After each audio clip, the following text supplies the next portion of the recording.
بسم اللہ الرحمن الرحیم۔ السلام علیکم ناظرین، پیارے دوستو، پیارے نبی حضرت محمد صلی اللہ علیہ وسلم کی پیاری بیٹی بی بی فاطمہ رضی اللہ تعالی عنہا سے مروی ہے کہ میں اپنے بابا جان کے پاس بیٹھی ہوئی تھی کہ کسی نے دروازے پر دستک دی اور سلام کیا اور پھر اندر آنے کی اجازت مانگی تو میں نے کہا کہ میرے بابا جان بیمار ہے، اللہ آپ کو اس کا اجر عطا فرمائے۔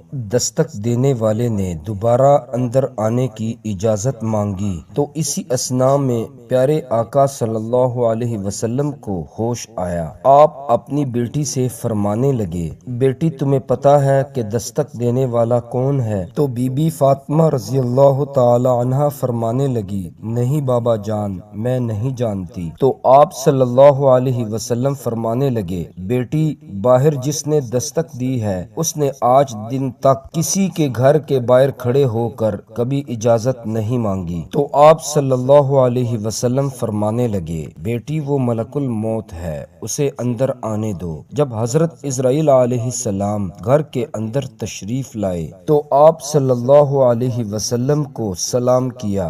آپ صلی اللہ علیہ وسلم نے سلام کا جواب دیا۔ ملک الموت کہنے لگے، اے پیارے آقا صلی اللہ علیہ وسلم، میں آپ کی روح قبض کرنے آیا ہوں۔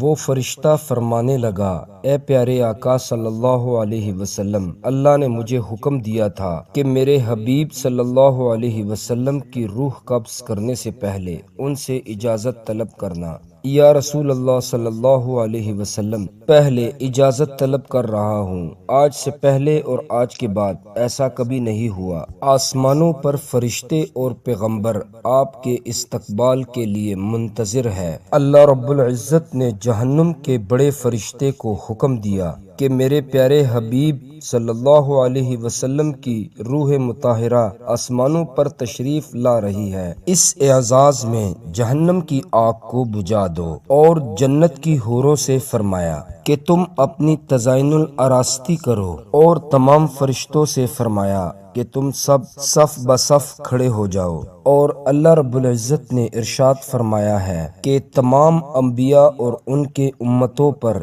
جنت حرام ہے جب تک آپ اور آپ کی امت جنت میں نہ چلی جائے، اور کل قیامت والے دن اللہ رب العزت آپ کی امت پر اس قدر بخشش کی بارش فرمائے گا کہ آپ خوش ہو جائیں گے۔ آپ صلی اللہ علیہ وسلم نے ملک الموت سے فرمایا کہ تم اپنا کام جاری رکھو، میں اپنے رب کے پاس جانا پسند کروں گا۔ ملک الموت نے آپ کی روح مبارک کو قبض کرنا شروع کیا تو اس کی تکلیف سے آپ صلی اللہ علیہ وسلم کی پیشانی مبارک پر پسینہ آیا۔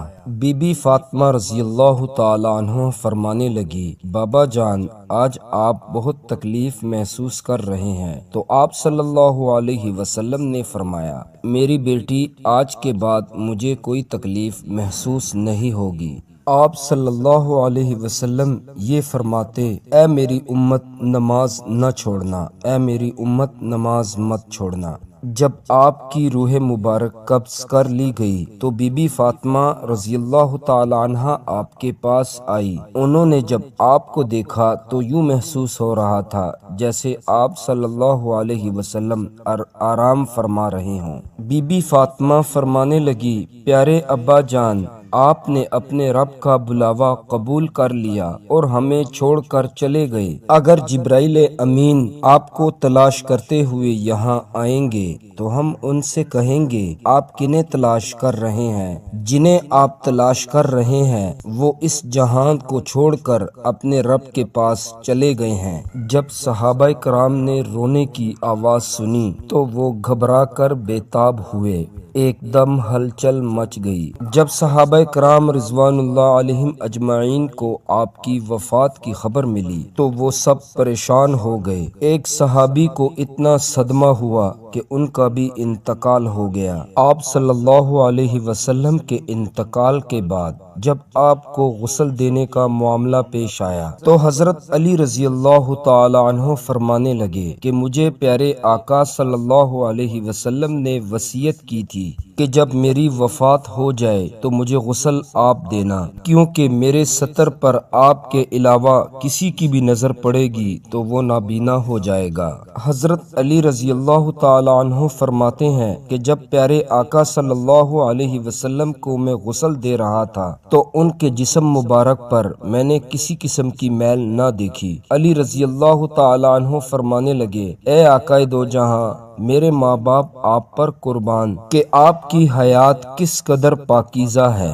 ایک صحابی کو جب آپ کی وفات کی خبر ملی تو وہ نابینا ہونے کی دعا مانگنے لگے، کیونکہ مجھے میرے آقا کو دیکھے بغیر اس دنیا میں ان آنکھوں کا کیا فائدہ۔ تو ان کی دعا قبول ہوئی اور وہ نابینا ہو گئے۔ کسی نے ان سے پوچھا، آپ نے یہ دعا کیوں مانگی؟ تو وہ فرمانے لگے، میری آنکھیں میرے نبی کو دیکھنے کا ذوق رکھتی تھی، جب میری آنکھیں میرے نبی کا دیدار کرتی تو میری آنکھوں کو ٹھنڈک محسوس ہوتی۔ اب جب میرے نبی اس دنیا میں نہیں رہے تو ان آنکھوں کا کیا فائدہ۔ پیارے دوستو، یہ تھا پیارے نبی صلی اللہ علیہ وسلم کے وفات کا ایک واقعہ۔ امید کرتا ہوں پسند آیا ہوگا۔ اسے اپنے دوستوں کے ساتھ شیئر کرنا مت بھولیے گا۔ زندگی رہی، انشاءاللہ نیکسٹ ویڈیو میں آپ سے ضرور ملاقات ہوگی۔ فی امان اللہ۔